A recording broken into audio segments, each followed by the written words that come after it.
right here I have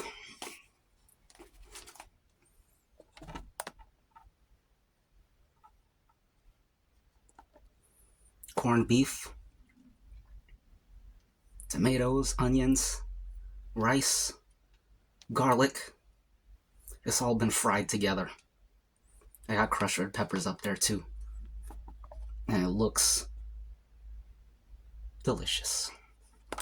I can't wait to eat it.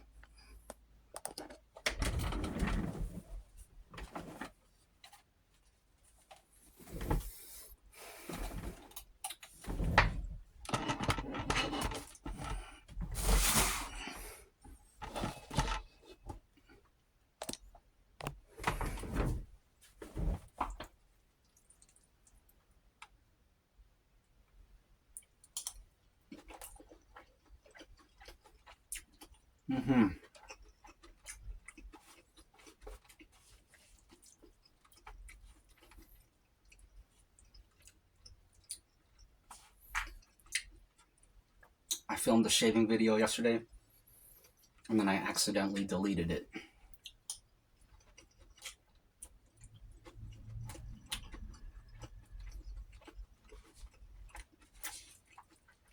That's how it goes sometimes.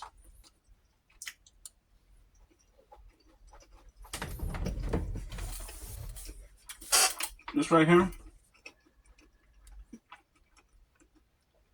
it's very good.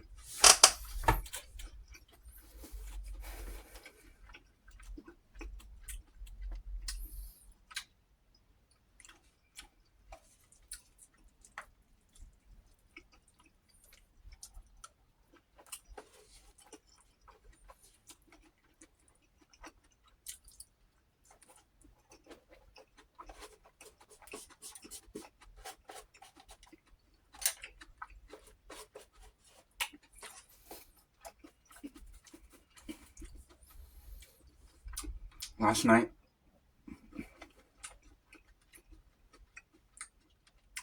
watched a video with some dude who he made a video giving tips to content creators on YouTube. So I watched that. Had some interesting stuff in it. Some good points. Also some points I don't agree with.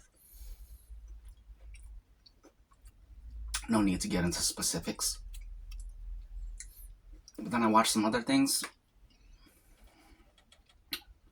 recently. Mr. Ballin doing a podcast with Tom Segura. They were talking about storytelling. So it was a little interesting.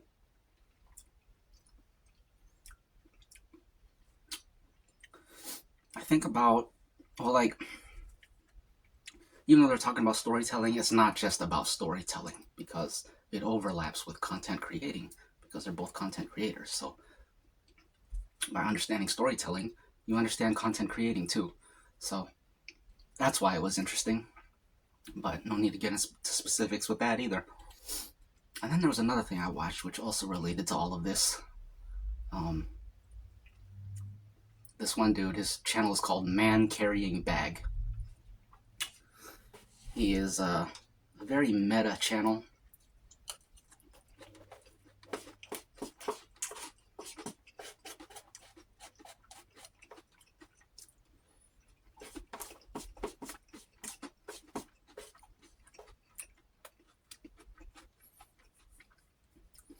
It's a smart channel, and the video I watched,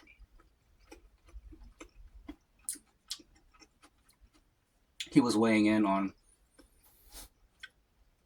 some university professor's tweet about how students come to him saying they want to be writers or novelists or whatever, and he asked them, well,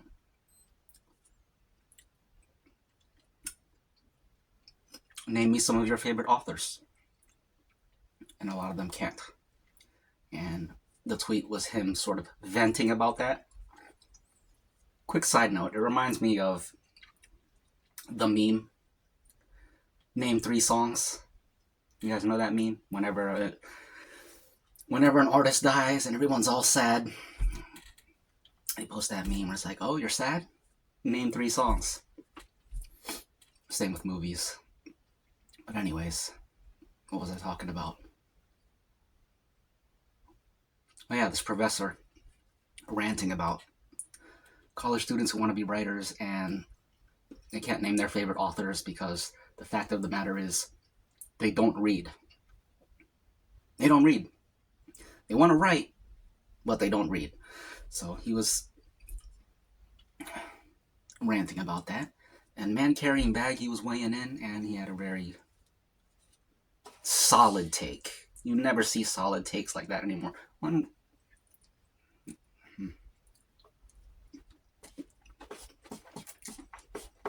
I guess it depends what circles you run in.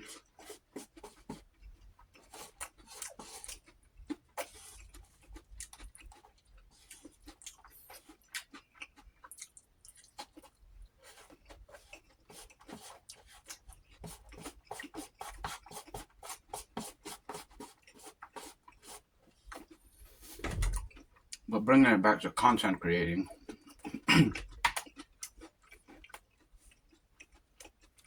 his takeaway message from it was that you gotta know what's out there before you put your own stuff out there, because otherwise you have you have nothing to measure up against, and you're just sitting there thinking that your thing is better than it actually is, and you only know that because you have a skewed perspective from not engaging with what's already out there.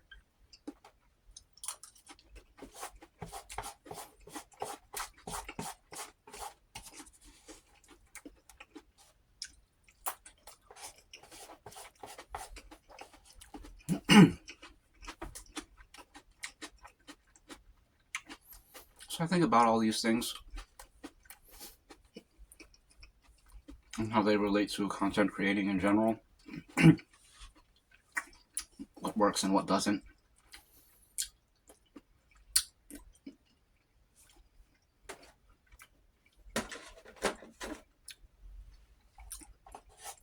And at the end of the day, the guy in the first video said this, and it's something I heavily agree with.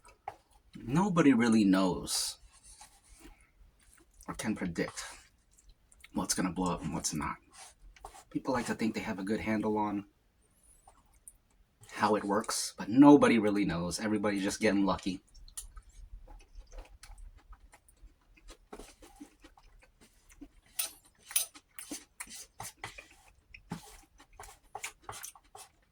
I'm a firm believer that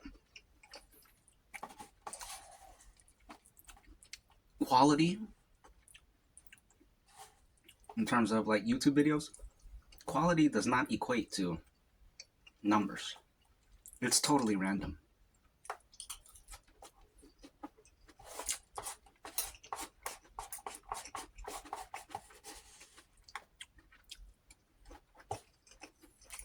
There's so many variables. Nobody really knows anything.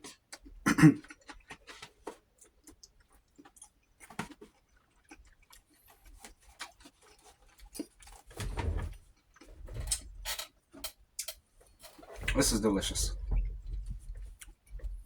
I really like the spice, the fried garlic, the crushed red pepper, fried onion, the meat, the rice, the grease that the rice is soaked in, all the fats and all that, whatnot, what have you.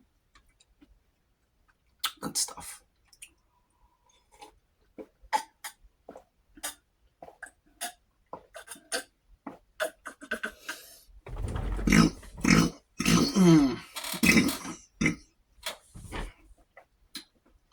Some good stuff, all right.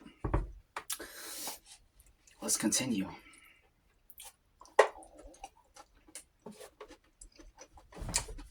I might have to get another plate.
I gotta tell you about what else I watched or learned about.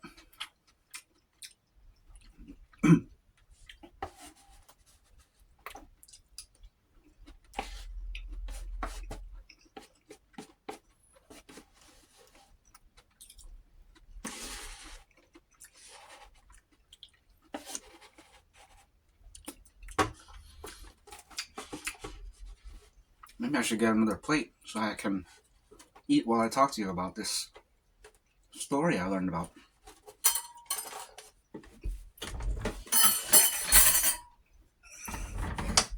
I don't know. Let me wipe my mouth. Let me blow my nose.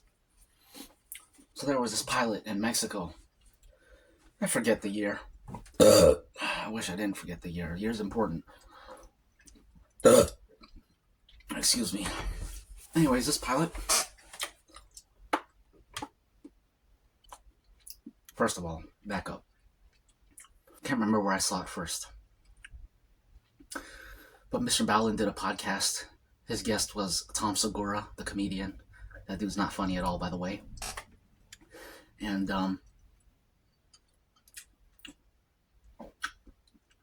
Mr. Bowlen told Tom Segura this story.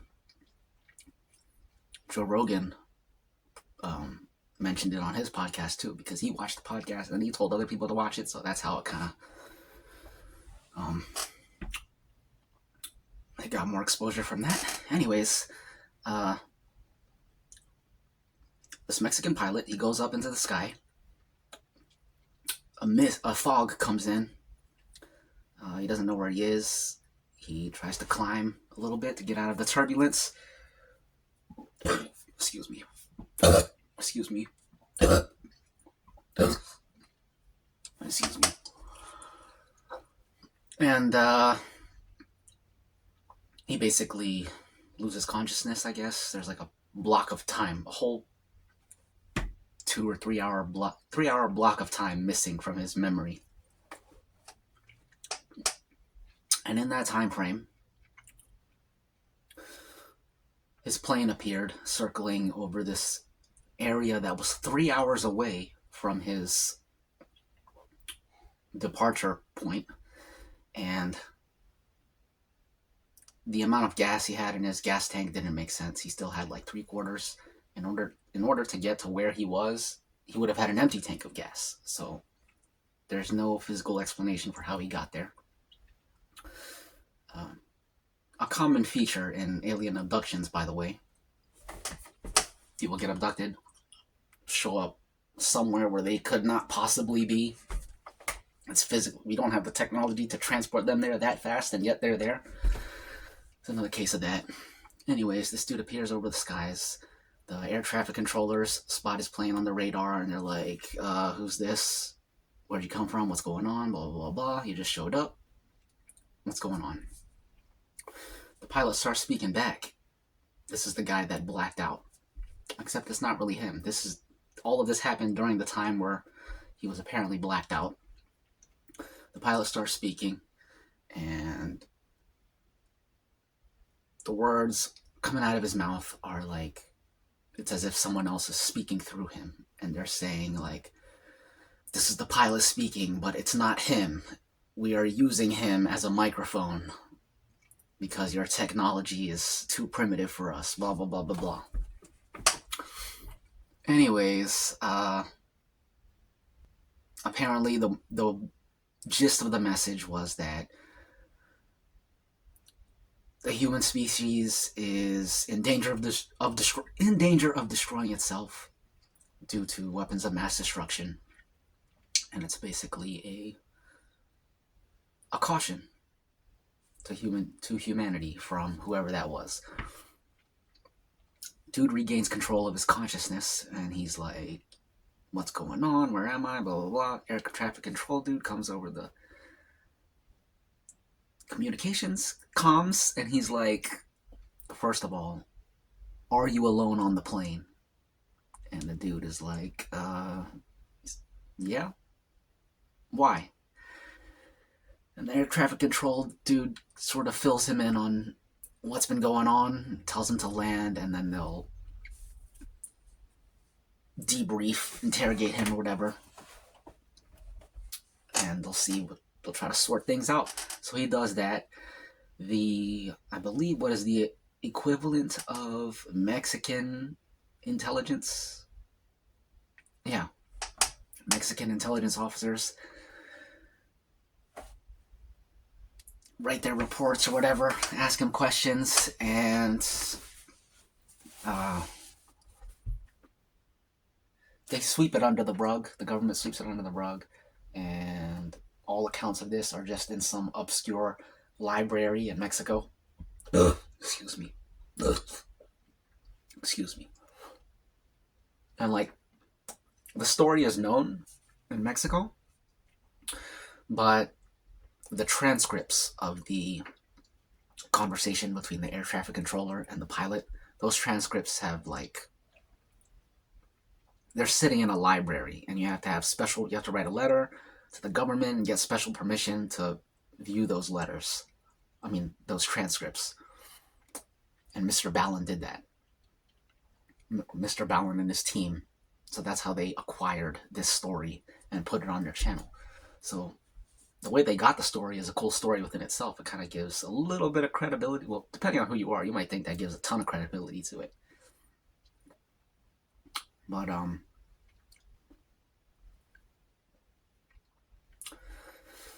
yeah, so they never figured out what happened, of course. I feel like it's I don't think it was aliens. But then again, I think what happened was the whole story is fake. That when stuff is not adding up in the story, you gotta take a step back and be like, maybe the whole entire thing was just false from the start. Like somebody made up the entire thing. I think this is a case of that.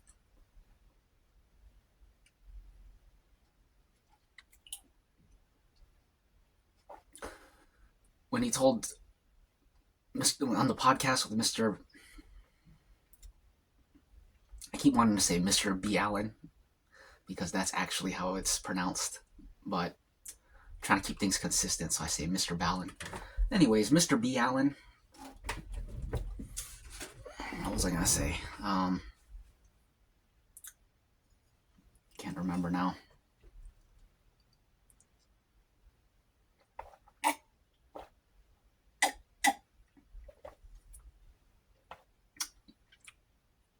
Oh yeah, so I think the entire story is probably fake.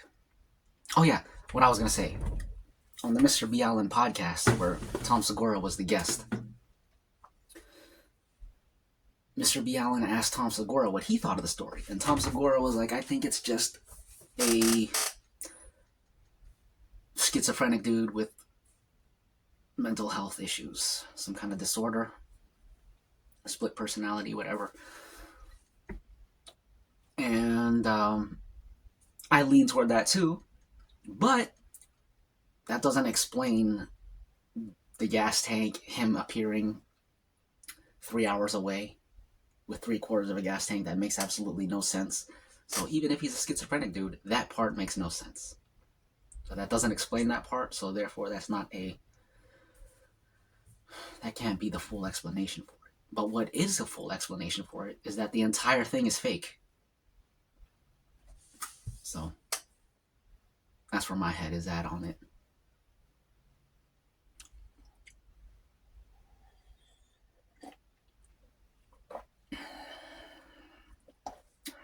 I actually watched quite a few Mr. B. Allen videos off camera.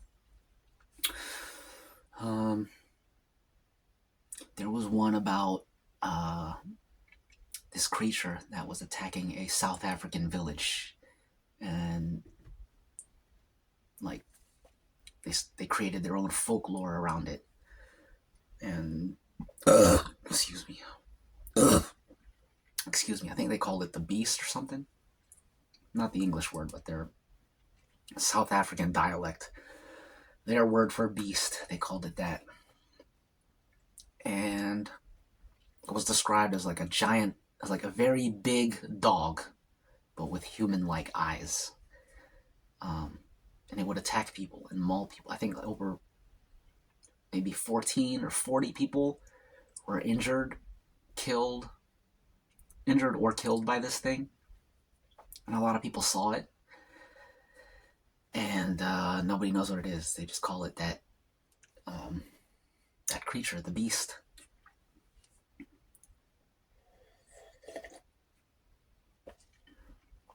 I was going through the comment section, and so one of the heavily liked comments suggested that it's probably a baboon.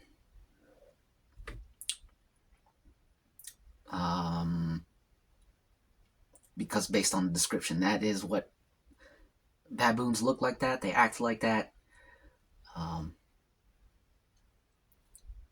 So I'm gonna go with that. I think it was a baboon.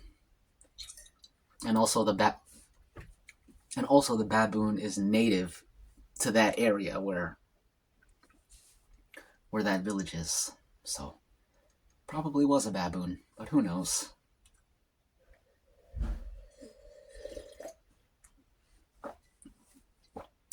Anyways, that's the video. Thanks for stopping by, and I'll see you in the next one. Later.